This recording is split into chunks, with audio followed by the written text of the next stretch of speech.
Hey guys, I am in Las Vegas, Nevada with Jonathan Cho in the tunnel system. We're investigating the mole people today, and it is absolutely surreal. Right up from us right now is Caesar's Palace, I think, or all the casinos, the Vegas Strip. Imagine dealing with this homeless drug crisis up there. Walking into our first tunnel, we were escorted by Dave Marlin, the CEO and founder of Vegas Stronger, a nonprofit organization focused on addressing homelessness through the treatment of substance use and mental health disorders. Dave is larger than life and a true boots on the ground warrior. During our visit, we also accompanied him to City Hall, where he officially filed to run for city councilor. Dave from Vegas Stronger, man.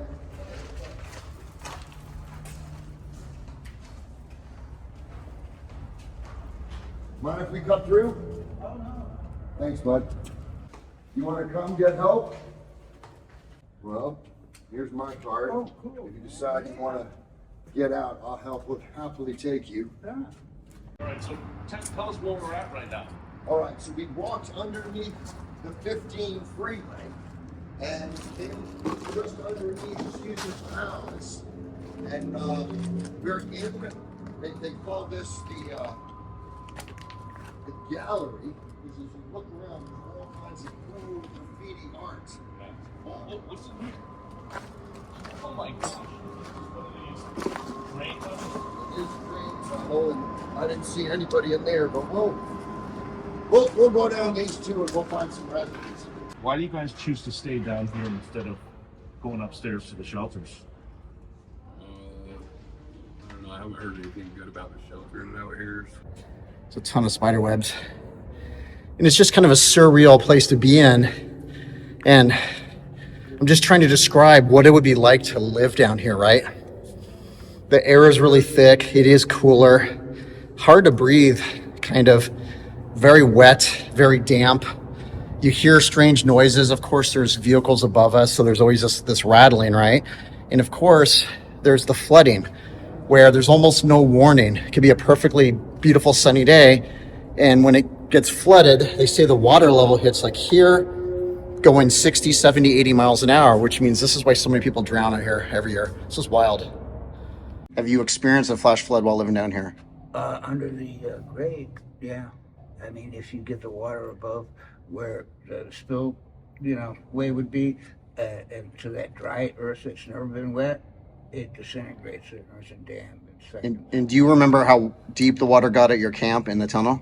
Oh yeah, it was probably about waist deep. Waist high. That's terrifying. That's amazing. They built this because of the flooding.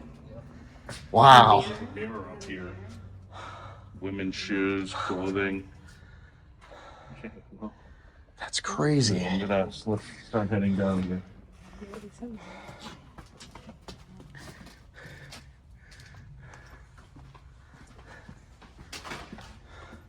He did say the flooding gets up to about your waist. That's wild. The tunnel. So I was just sitting in the tent, smoking a cigarette, had a coffee, and I heard sunny day, bright sunny day. And I heard boom, boom, boom down the tunnel. And I know what that is. That's water. Before I could even think, get out, it grabbed the tent, had me rolling all the way down. So it was on the other side of this, and I went through the other tunnels. So it dragged me. I got road rash real bad, and it scared the life out of me. I said my prayers, made my peace with God, and thought I was goner. Well, the deeper we go underground, the more creepy it feels. You got It's totally uncharted territory. yeah, There's no sign of life here. the water's getting deeper. There's spider webs on all the ceilings and walls. Yeah. Just an overall sense of just like this darkness and coldness that you feel being deep Well, inside. it looks like somebody was here. Hang on, this is one area. Are those footsteps? Those are footsteps. Those are recent footsteps. Yeah. So someone came this way. Yeah. And then who the heck would be down there? Look how far. We're Wait, someone's behind us.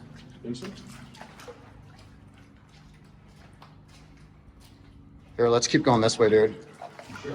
Yeah. As we ventured deeper into the tunnel system, a Las Vegas Metro police officer unexpectedly showed up and was not happy we were there. We found it interesting that he escorted us out, but not one homeless person. You guys are trespassing. So was every other homeless person here. Hey, nice to meet you, brother. Take care of that cat. When you guys get out there, I want you to stop at the entrance. Yes, sir. Okay. You're not supposed to be down here. Why are you down here? We're journalists. Okay, you're not supposed to be down here. You're journalists. It's a trespass area. Here you go. What did I tell you? What? I'm gonna arrest you for trespassing. Turn off your fucking camera now. I thought it was public property. It's not public property. Here you go, brother. The cops don't have any protocol to deal with, the people living in the tunnels. Yet when we go out there to document what's happening and also to help some of these homeless folks with our guide, Dave, we get accosted. Cop snatches my phone literally out of my hand, turns it off, and hands it back to me, of course, and then threatens to arrest me 2-3 times. So We returned to the strip for a short break and observed as security guards were busy keeping the homeless out of the casinos. So that's a homeless person sleeping at a slot machine.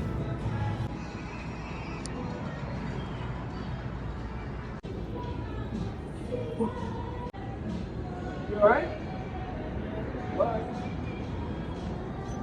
Do you find like a lot of homeless will sleep at the slot machines in the early mornings? Well, they try. I mean, so anywhere, A while later, I was at the entrance of another tunnel and was interviewing someone when unexpectedly a homeless man attacked his girlfriend, then pushed her down a hill.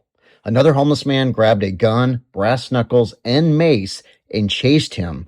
He was maced twice as the man tried to stab him. He then began chasing me and tried to stab me, which just shows how unpredictable and violent the streets can be.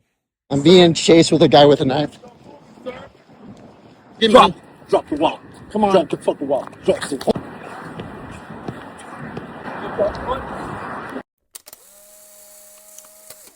Day 2 of Jonathan Show, Las Vegas. Oh my goodness, we're still here, Kevin. Why? I'm looking forward to going back underneath, into the underworld.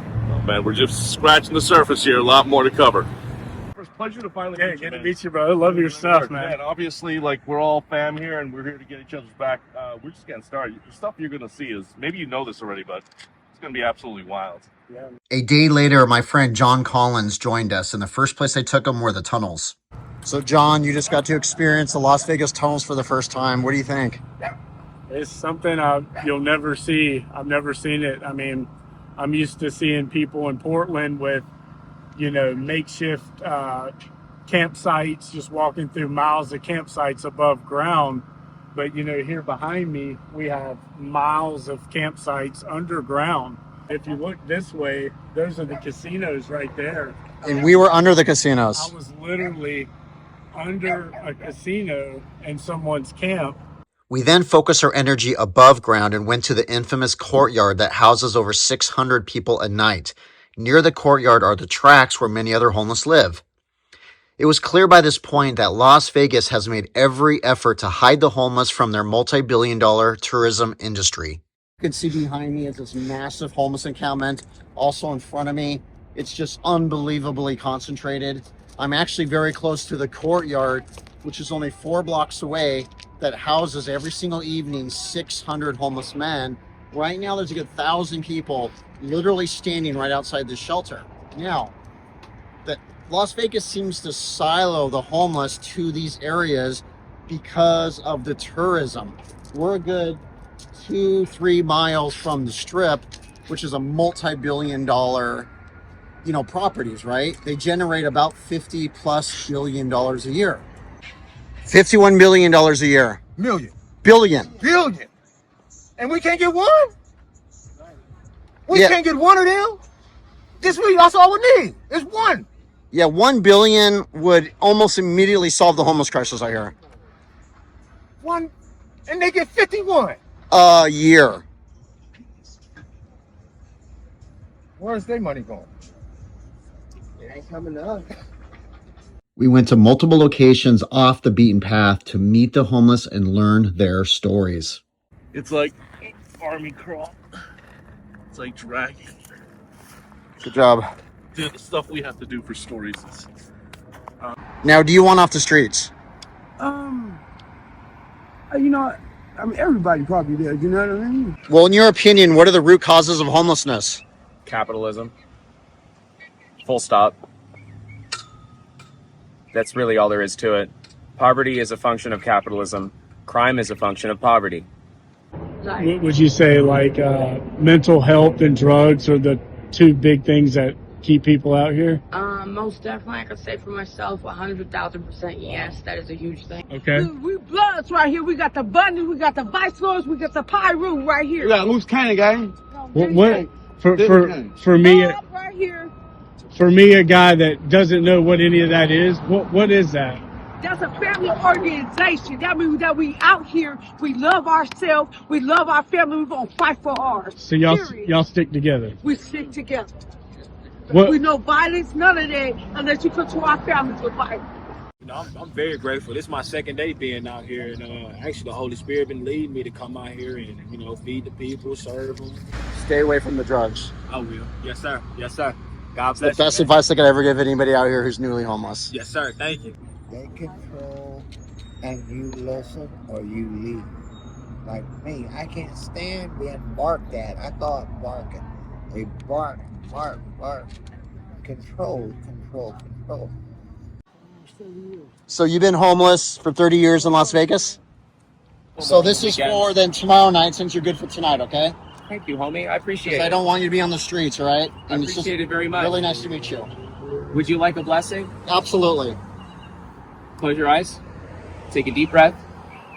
Lorem ipsum dolor sit amet. Go in peace, and no matter what happens, remember these two words. Don't panic. Adieu, my friends.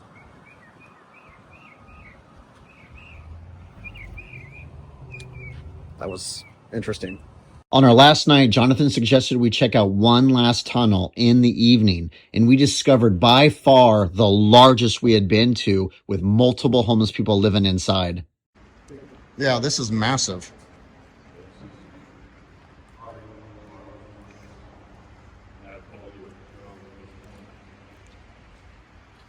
Oh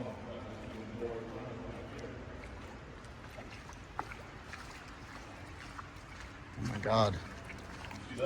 Yeah. And the fact that city officials know about this but aren't doing anything about it, the lack of accountability is absolutely stunning. So what we're trying to do is simply not only expose and spotlight this, but hold people accountable. You know, this is, as you said, the worst kept secret in Las Vegas, but then why do they allow it to continue? The fact that there's at least a few hundred people down here, that everybody knows where they are, why are we allowing this? I mean, I wish I could have a firm response to that. I'm 100% certain, but right now in my mind, people are just hoping that all of this stays out of sight, out of mind.